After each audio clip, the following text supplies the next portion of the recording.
Right. Well, Dr. Kiki Failing is a licensed psychologist, author, speaker, and expert in dialectical behavioral therapy. Her research and clinical specialties include suicide and self-harm, borderline personality disorder, trauma, neurodiversity, and LGBTQ plus mental health. Kiki is passionate about mental health advocacy and the dissemination of evidence-based mental health information. She is the author of Self-Directed DBT Skills, a 3-month workbook, as well as DBT cards for coping skills, with a third book on LGBTQ plus mental health planned for publication in 2026.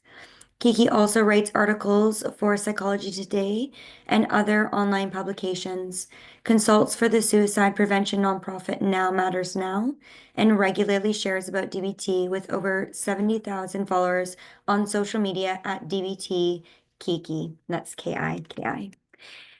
Wonderful. So how are we doing on figuring out the slides? Yeah, I will go ahead and share, and Wonderful. we'll figure it out in real time. Figure it out. Okay, I will hand it over to you then. Thank you. Also, thank you so much for that introduction. I can't remember if I wrote that all or not, but that's the first time I think I've had someone say the 70,000 for the first time and like, oh my gosh, it sounds so much bigger than it felt writing it potentially. So hello everybody. I'm going to talk and introduce myself a little bit right now as I try to set up my slides. I was telling Bailey I haven't done this in a little bit, so I just want to make sure I get this correct. But I am Dr. Kiki Failing, and today I am talking about DBT for LGBTQ plus people. And the thing that I want to say from the top is like, if you're LGBTQ, then great. You probably, maybe, hopefully inherently interested in this.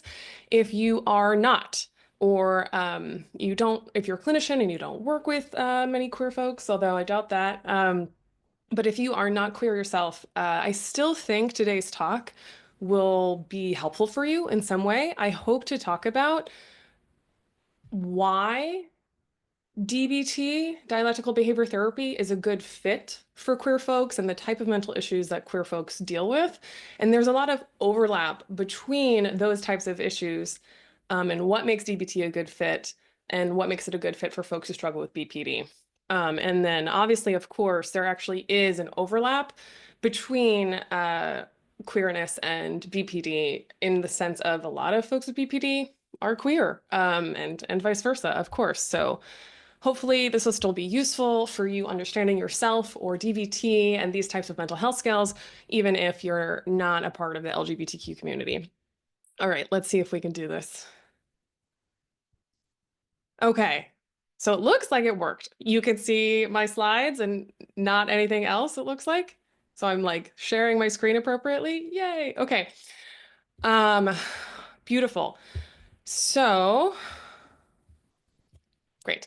All right. So what I'm talking about today, I already talked about this a little bit, but I am going to talk about BPD and LGBTQ people and why this overlap exists and matters. I'm going to be talking about DBT, what it is, and then why it's specifically useful for queer folks. I'm not sure exactly what the knowledge or experience is with DBT for people here. So I'm mostly going to be reviewing it from a very zoomed out way. If you're familiar with DBT, some of it might be very familiar, but if you're not, I'll give you some basic information to get your hands around what this therapy is all about. And then I'm going to be spending time on talking about how the DBT skills, one of the parts of DBT, are particularly useful for LGBTQ related issues. Basically, DBT can be helpful when it's adapted or made specific to the types of difficulties that queer folks experience. And that often has to do with the types of DBT skills and how we teach them or where we focus them. So that is what I will be talking about. I realize now I've already been using a few um, terms, like I said, queer folks, and so I want to just immediately define some terms. So LGBTQ plus stands for lesbian, gay, bisexual, transgender, and queer, usually. And then the plus encapsulates all other types of people who identify as something besides heterosexual and cisgender. So that includes two-spirit people, non-binary, asexual, aromantic, intersex, and more. The plus is definitely big. And so here I am talking about all people who identify under this LGBTQ plus umbrella. Queer is a specific term that's probably worth talking about. Um, Bailey, it looks like I'm getting a message that someone's here. Should I be letting folks in?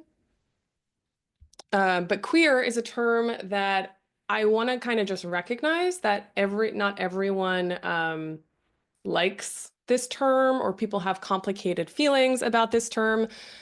But I'm using queer here as a shorthand for anyone under the LGBTQ umbrella. So if you are part of the community and you don't like this term or don't use it personally, please forgive me. And you don't have to identify with this term in order to be captured by what I'm talking about. But just so you know, that is how I'm using that term here to kind of keep the mouthful lower than LGBTQ plus every time. Okay, so first, why talk about this topic today on BPD Awareness Day? So simply, as I said, a lot of queer people have BPD, and a lot of folks with BPD are queer. And it seems as if there is some research to suggest that clinicians are more likely to diagnose LGBTQ people with BPD in a way that might be problematic and based on stigma. But people with BPD also seem to be more likely than the general population to be queer or trans, even when accounting for stigma in diagnosis. So, to understand this overlap more deeply, I think it's useful to talk about the biosocial theory of borderline personality disorder, or the biosocial theory of emotion dysregulation, which is the foundation of DBT, or one of the foundations. So, as a brief intro, this theory is used by DBT clinicians and more to understand how BPD develops, or as it says here, also emotion dysregulation in general. So, emotion dysregulation is not specific to BPD, but it's common in BPD, and it's the experience of feeling like your emotions control your behaviors, feeling like your emotions are out of control, like you don't know how to regulate them, like you don't know how to cope with them, and that leads you to impulsivity and various problems in your life. So emotions causing mental health difficulties essentially is kind of what that term is capturing.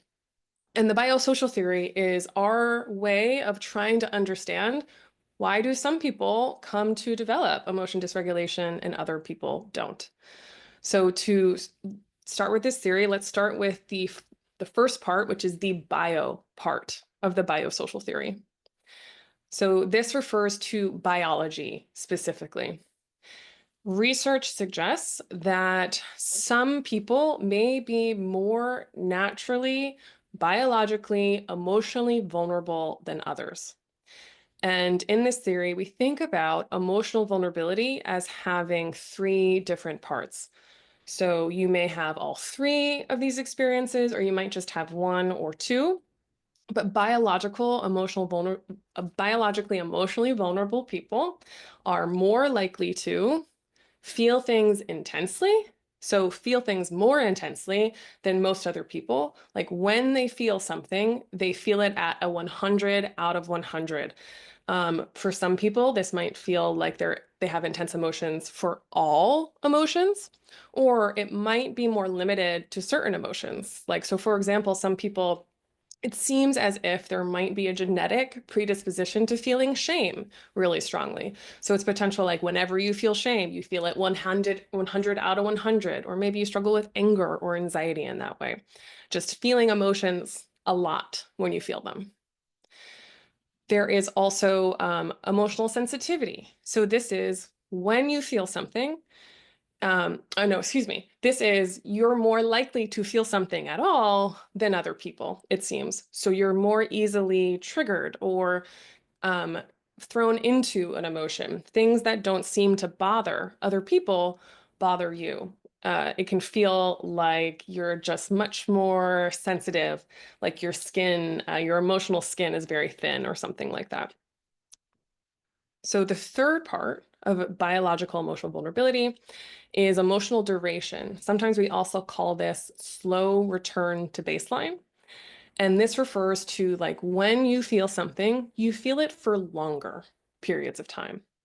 So maybe you have a fight with your roommate and you're like hours later still stewing, and then you see them in the living room and they're like totally cool and over it and acting like it never happened, clearly not feeling upset about it anymore.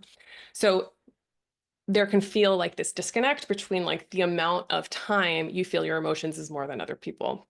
It just takes you a while to feel like you're back to your normal or your neutral, hence the term slow return to baseline. So biological emotional vulnerability, as I said, has maybe all three of these or just one, but it does appear like some people are born more biologically emotionally vulnerable.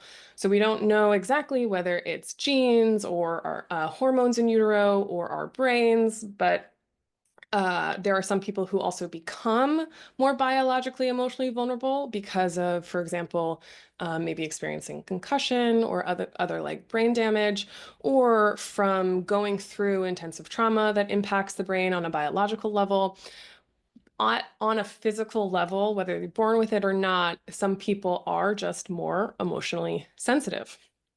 So before I move on, I want to say these images are created by Dr. Jesse Finkelstein and come from an awesome handout that explains all of this more. So if this is useful for you, you want to learn more, let me know in the chat. And at the end, I can also share that resource. But I am going to keep talking about it too.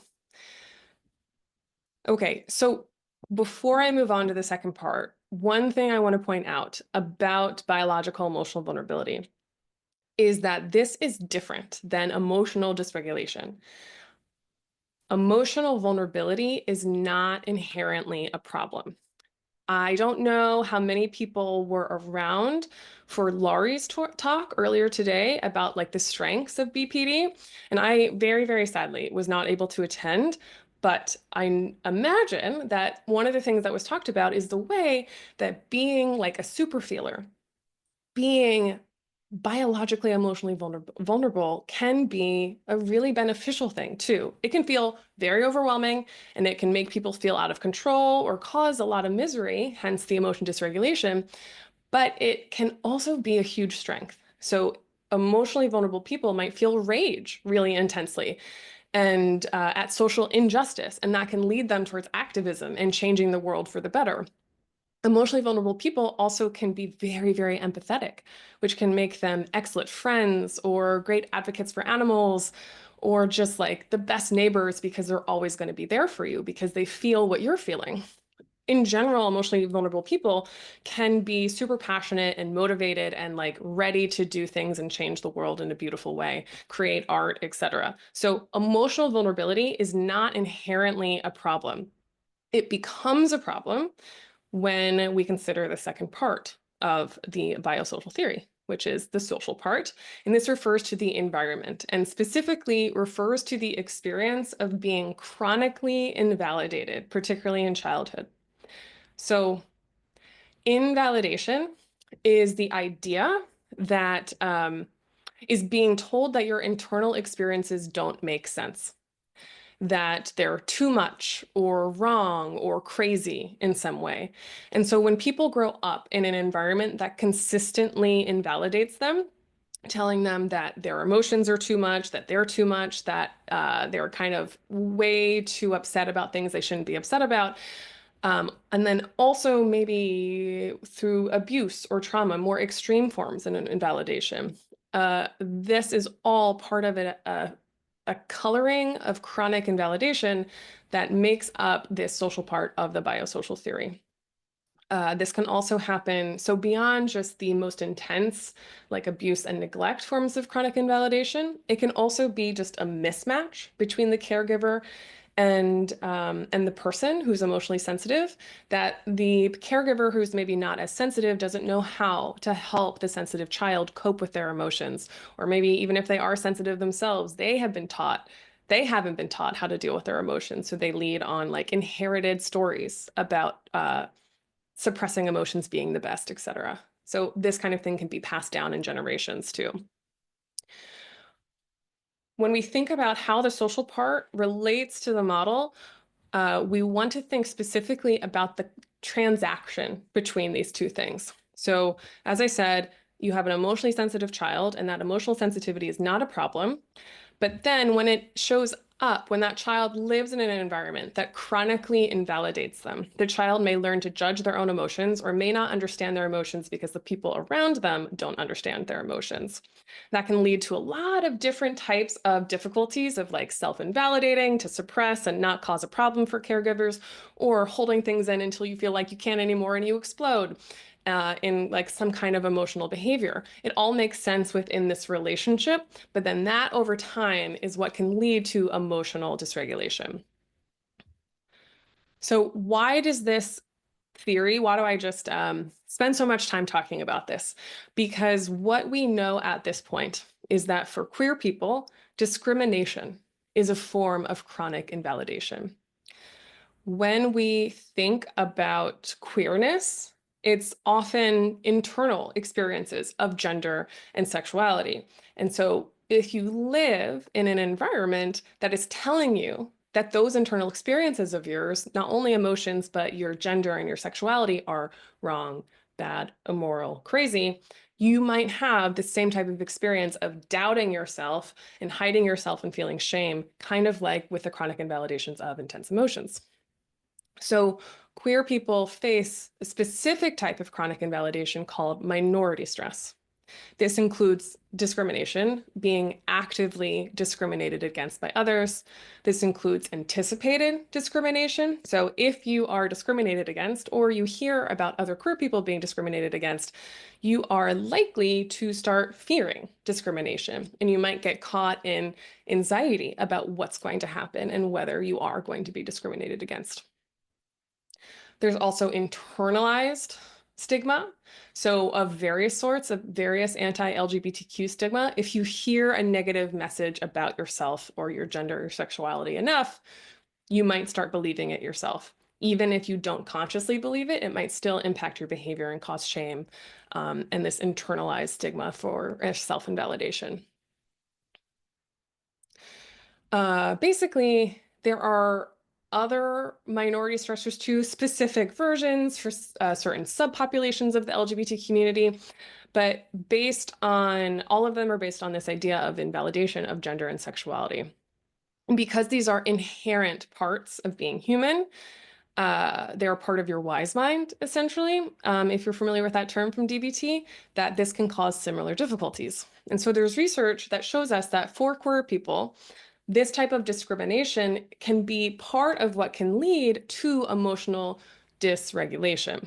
And that this can happen even when someone, if they live in a society that's stigmatizing, even if they live in a family or a community that affirms and supports them. So we are working at various levels here with chronic invalidation when it's the form of minority stress.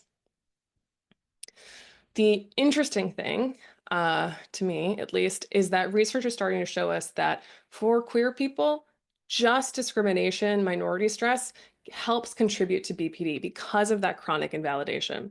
I am sure everyone can relate to just the fact that invalidation can be incredibly painful. When someone tells you you're being too much, you're wrong, you're crazy, it feels very bad, even if you are not emotionally sensitive, but especially if you are emotionally sensitive, biologically vulnerable. But it seems as if queer people who grow up in stigmatizing, invalidating environments get that feedback and that can get stuck in that cycle that can cause emotion dysregulation, even if they're not biologically emotionally vulnerable.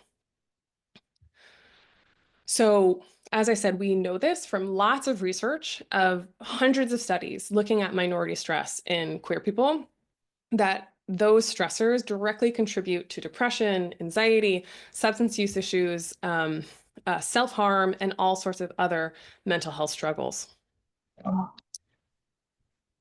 Um, Uh-oh. is there a question? Sorry. I hear someone unmuted. Okay, maybe it was an accident. Um, so I want to emphasize here that this this increased difficulties with mental health is not related to queerness or being queer. It is being a queer person who lives in a stigmatizing, and discriminating, and invalidating environment. And we know this through research too. Huge studies that are longitudinal and population level of, for example, a person living in a state with I'm from America, anti LGBTQ laws, that rates of mental health difficulties go down if those laws are changed to be more affirmative. So we see this across time, that at a society level, systemic level, it has a big, big impact. So what does this have to do with DBT? Well, as I said, biosocial theory grounds DBT. But then beyond that, DBT, well, no, so DBT is designed with the biosocial theory in mind. So specifically why this matters is, one, DBT recognizes really intensely the importance of environment, of culture, of what's around this person that's struggling with emotions. And so it's part of the treatment model. But then also, this model makes DBT really focused on emotion dysregulation being a skills deficit. As an emotionally sensitive person, a child isn't taught the skills that they need to understand their emotions and cope with them because of the chronic invalidation. And so that's kind of the focus. And this is so useful for queer folks because DBT can then be helpful for understanding their struggles within a discriminating environment or society, and then be directly useful for the same types of mental health struggles that are common in BPD. In addition, DBT offers coping skills for coping with minority stress and then navigating specific queer experiences, which I'll talk a little bit more about later. Here, before I do that, for the folks who aren't familiar, I want to describe DBT specifically. And so, as I said, it's a this is what I assume most of you know. This is a therapy designed to help with suicidal behaviors with BPD. And it typically has 4 main parts: weekly individual therapy, weekly DBT skills group, as needed phone coaching, and consultation team for the therapist. If anyone doesn't know this information and wants more info, let me know in the chat as well, and I can send over things before I leave. But these are the bare bones. The cool thing is, so just one part of DBT, the skills, have alone been shown to be useful for addressing various mental health issues, but helping queer folks with their mental health specifically. So we know that there's something here that can be useful for a lot of LGBTQ people. To talk about the skills more specifically, there are 4 main areas that we teach coping skills in, and I've added 5 here because it's sometimes included. So mindfulness, distress tolerance, emotion regulation, interpersonal effectiveness, and dialectics. I will talk about each of these a little bit more in detail, but really these skills are about connecting with yourself and other people, better understanding your emotions and learning how to use them in your life. And then really, I mean, honestly, I view these as life skills. And so many of my clients and myself, I wish that I learned these in school because they are very, very helpful across all areas of life. So these skills can be uniquely helpful for LGBTQ folks, and I want to talk about how now to give you an idea of how DBT can be adapted to help with queer mental health specifically. I see some questions, so I'm just checking. Oh, I see you're asking if I have questions. Okay. All right. So first we'll start with mindfulness. Mindfulness in DBT is this idea of how can we be present in the current moment exactly as it is without being judgmental and without hanging on to the past or hanging on to the future. Just like be here now and enjoy ourselves and be here authentically. So what I will say is these things that are on the slide right now are specific DBT skills. So if you haven't been in DBT before, that's okay. You don't need to know what these skills are, but if you want to know, again, I have lots of resources. You can check out my website and I'll put that in at the end. But you don't need to understand what each of these specific skills are to understand how they might be useful for queer people. So when we think about these mindfulness skills, this being present in the moment, exactly as it is without adding on, there are a lot of ways that they can be helpful for queer people specifically. So, for example, wise mind, this idea of getting in touch with our deepest wisdom, can be helpful for helping us get in touch with and validating our queerness and our full authentic self, whatever the gender and sexuality we have it, whatever we are. The what skills is like literally what you do to be mindful, and they can be incredibly helpful for even just recognizing and believing and trusting and being non-judgmental towards our queer desires, our gender experiences. Also helping us hold on to and enjoy gender euphoria and positive experiences that come from queerness. One of the biggest house skills I've already mentioned is being non-judgmental. So we can internalize a lot of the stigma, as I mentioned, as queer people in anti-queer stigmatizing societies. And so practicing non-judgmentalness of my sexuality, my gender, your sexuality, your gender, and or maybe even your negative opinions about my gender and sexuality. How can I recognize that while still being non-judgmental towards you and your goodness as a person? And then finally, loving kindness is about connecting to other people on a bigger level. So even if we can't connect with queer community in real life, can we use mindfulness to be present with queer ancestors or other types of queer people, broadly speaking? So this is one way that these are some ways that mindfulness can be applied for queer people and be useful. Second is distress tolerance. So, distress tolerance is about how can we get through the most difficult times in life, like the most stressful and the most upsetting times that we can't change right now in particular. So there's usually not usually, there are two broad categories of distress tolerance skills. The first is crisis survival. So these are things like nervous system regulation skills, or distraction, or like really concrete coping skills that just help us tolerate intense distress. Radical acceptance and reality acceptance skills are about, okay, there's something in reality right now that I hate and I can't do anything about. How can I just sit in this reality and accept it as it is? Huge caveat that acceptance in DBT and like Buddhism and other types of spiritual and therapeutic practices isn't what we mean in colloquial language. So it's not like be okay or approve of something. It means acknowledge. It means, can I be fully acknowledging of what is real in this moment, what is in my reality, how life is?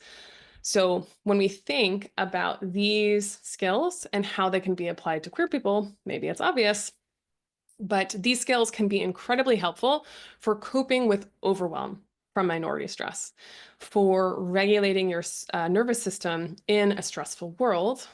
Uh, they can be helpful for like fully acknowledging and coping with the fact that you grew up in a stigmatizing society and have to deal with that. They can be useful for coping with a body that you don't like, an assigned sex at birth that you don't like, your upbringing, your family, what your culture and people say around you about being queer. You can radically acknowledge that using these skills too, which can be very helpful for processing grief related to what you've been through, and then moving forward from there with what is real and true for you. So acceptance is often the first step and is necessary to create change. We talk about that in DBT all the time. So acknowledging this pain and these discriminations is very important for then building a life worth living, which is the goal of DBT. Next is emotion regulation. Definitely going to go a few minutes over, but we're almost there. Is all skills for understanding our emotions, for challenging incorrect thoughts in order to change our emotions when our emotions are based on thoughts and not fact. Sometimes they're based on fact, of course. And when they are, other skills can be useful. Problem solving, as I said. Opposite action is an amazingly useful skill for overcoming emotions that we don't want to be feeling anymore because they're not helpful for us. And then ABC please skills are skills for reducing emotional vulnerability across time, helping us be more resilient through physical self-care, pleasure, and those types of things. So for queer people, again, maybe it's obvious how these are related. Oops. But being able to cope with minority stress in real time is very important when someone lives in a homophobic and transphobic world. And so with problem solving, we can actually create change and address minority stress.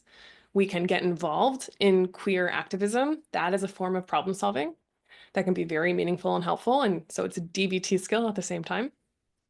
We can challenge negative self-talk related to internalized homophobia, transphobia, biphobia, etc., by challenging the shame or anxiety that we feel about being queer or about being out. We can overcome shame by acting opposite to the like unjustified shame and fear about being queer. And we can build resilience against minority stress by practicing self-care in ways that feel affirming of our gender and sexuality. We can find ways to find queer joy and queer pleasure and really focus on being kind to ourselves in a world and a life that's very difficult. I think I mentioned this later, but I want to emphasize when I talk about opposite action and acting opposite to shame and fear about being queer. This is a beautiful part of dialectics. I'll talk about it in 2 slides, so pause on that. Okay, interpersonal effectiveness. I just put all of the skills up here from interpersonal effectiveness, or most of them. Dear Man, Give Fast, lots of acronyms that stand for assertiveness skills, validation skills, and self-validation skills, holding self-respect and respect for other people within conflicts and relationships. Whole bunch of skills for that. But for queer people specifically, we can think about using these skills to find queer community that's supportive for us. We can think about using them to advocate for our needs, such as correcting misgendering. We can advocate for others' needs, again, through activism or advocacy on behalf of others. We can navigate interpersonal minority stress, balancing our needs with the needs of others, our opinions with the opinions of others. Lots of polarization in the world right now, so this balance between self and other can be really helpful within intimate relationships where you disagree about things. And then, of course, when you can't find that agreement or someone is just blatantly, traumatically invalidating and discriminatory, and it's not worth it for you in your wise mind to maintain a relationship with them, these skills can help you end those harmfully invalidating relationships. The dialectics I mentioned. So this is the D in DBT, and it stands for this idea of the world is full of seemingly opposite ideas that feel like they can't be true at the same time, but dialectics recognizes that they can, that opposites can be true at the same time, and it's about trying to figure that out. One of the ways we kind of address this idea is we try to balance that. We believe that everything and everyone is interconnected and impact one another constantly. And we believe that change is actually the only constant. So for queer people, dialectics come in because we can navigate the gender binary as a trans or non-binary person. So having this like ability to sit in dialectical tensions can be very helpful, learning how to synthesize them. We can balance our need for authenticity with our need for safety. So earlier, I mentioned opposite action to shame and fear about being queer in the society. There are very real dangers in being out, in being authentically queer in any way. And so we don't want people to act opposite to that if it would actually be dangerous for them. So dialectics helps us validate the valid, both in wanting to be our full authentic selves and recognizing that if we are, we might lose support or face discrimination. It helps you take both of these truths and find a middle ground that is your wise mind specifically to make decisions. Dialectics can also help us maintain relationships with invalidating people if we want to, if it's important for us to keep those relationships. They can help you understand your specific desires for sexuality and gender within your specific culture. And then they can help you recognize that sexuality and gender are fluid, that holding hope for social change and acceptance is possible because things are constantly changing. Of course, some people's sexuality and gender stays the same all throughout their life. But if yours shifts, if yours changes, recognizing that that is a natural part of life and that is okay, doesn't make you any less queer if you change or not. It's just is what it is. I think in the interest of time, that might be it. I've talked about the main balance between acceptance and change. Maybe the last thing I'll say is I already mentioned that DBT's main goal is helping folks build a life worth living. And I think this can be very powerful for queer folks. It's powerful for everyone. It's one of my favorite parts about DBT. But queer folks are often like forced off of the beaten cis hetero path because we don't fit into the society stories about how we're supposed to be, who we're supposed to marry, how we're supposed to present ourselves to the world. And so it can be very freeing, but also terrifying. So DBT can help us figure out, okay, who is my chosen family? How can I self-express who I am fully in a way that feels meaningful to me rather than relying on the stories and the societal messages that I was given as a child? Helps me interact with my authenticity and wise mind rather than relying on the stories because they don't fit me as a queer person. Also, we can focus on finding non-typical, non-traditional forms of kinship, ethical non-monogamy, chosen families, or monogamy, right? We get to decide because the scripts aren't written for us as much. Um, and then finally, there can be this very powerful feeling of wanting freedom and justice for all marginalized people because of what we've been through. We want to try to help the suffering of others because of the suffering that we've experienced being stigmatized. So it can be, I love DBT in general for PBD, for emotion dysregulation, for life, but I also love it for queer people. And hopefully, I have given you a peek at why this can be a good fit, what types of things can come up, and what kinds of things you can talk about with your DBT therapist if you have one that are specific to your queerness so you can get more in touch with your authentic self. Okay, I think we'll stop there. I got one private chat, I think, and I couldn't tell if it was a question because I couldn't read it. Okay, no worries. I have two questions for you. Great, go ahead. Yeah, thank you so much. I learned a lot. Like as a DBT therapist myself, there was information, even that if it was familiar with the skills, it was new information for me. So it's Great. wonderful. So we have a question. I have struggled with my identity within the LGBTQ plus community since my diagnosis 2 years ago as a heterosexual married woman, but now I am identifying within this community. I struggle and wonder if it's my identity confusion and attachment issues within the BPD diagnosis. Yes, totally. Very common issue. And I think one of the reasons why it's like part of the stigma I've mentioned that some folks, just because they're questioning their sexuality or gender, might have been given a BPD diagnosis in the past, for example. So in your case, I guess it's the opposite, where you have BPD, you've been diagnosed with BPD, it resonates with you, and now you're not sure whether this questioning of your sexuality is like part of that BPD. And so this is where, obviously, I don't know you specifically, but where I think that idea of change is constant comes in, and wise mind of like only you know your internal experience. You can use mindfulness skills of like, what is here now? What am I feeling in my body? What is it that makes me think I might be part of this community, whether whatever kind of specific identity it is? You can't make that up. Like you can see that. And you don't even need to claim an identity to connect with queerness. Like it is to you what you want it to be and recognizing that it's okay to figure it out and being and questioning and doubting is a very, very common experience. And in fact, doubt and identity confusion is also considered a minority stress, particularly for bisexual people, because it's so common with internalized biphobia and homophobia. Like you're supposed to know, and like you don't know, you must not be queer. That is not true. But those are just some of my thoughts that, without knowing you specifically, just check in with your mindfulness skills and wise mind and use distress tolerance skills to cope with anxiety thoughts about like, but am I really? Like you get to be, you are the only one who knows and you get to decide for yourself. Wonderful. And the comment back was, I appreciate that response. I love that. And we also hear that you're very informative, which I agree with. Yay. Yeah. What I will say is you heard I'm having a book on this coming out. So if this really resonates, it's like a year out, so forgive me. But you can go to my website and I'll announce it on my mailing list whenever that's relevant. But hope to create more content about this on my social media too, if you don't already follow me there.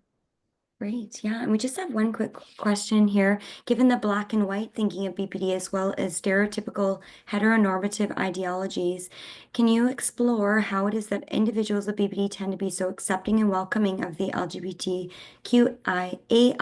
plus community?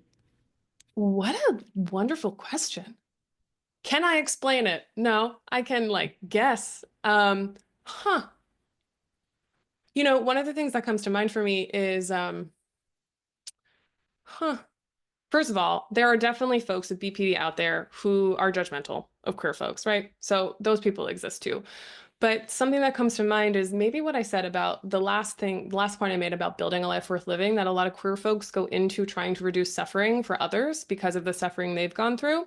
And that comes to mind here of, I think a lot of folks with BPD resonate with that as well. Like emotionally sensitive people feel for other people when they're in pain and wanting to help other misfits and outlaws and like the people who didn't fit in some way, I think is one reason why. Another thing that comes to mind is there's also a huge overlap between um, neurodivergence in the form of like autism and ADHD and BPD neurodivergence. And then there's a huge overlap with queerness and autism and ADHD as well. So there's probably just a whole lot going on of folks coming together to support one another when society is not supportive. I don't know. Those are some thoughts. Wonderful. And that was such a great topic, and I think it was one of the first times we've had that topic come up in over the years. And I know that we have a big queer community that we support, and so I really appreciate your insights today and information that you offered. Yeah, Yeah, thank you so much for having me. I think that it's a really important time to have this conversation, given what's going on in America, let alone for all over the place with anti-LGBTQ stigma. So thank you for having me, and thanks to everyone for listening. you're welcome. Have a great day. Yeah, you too. Here and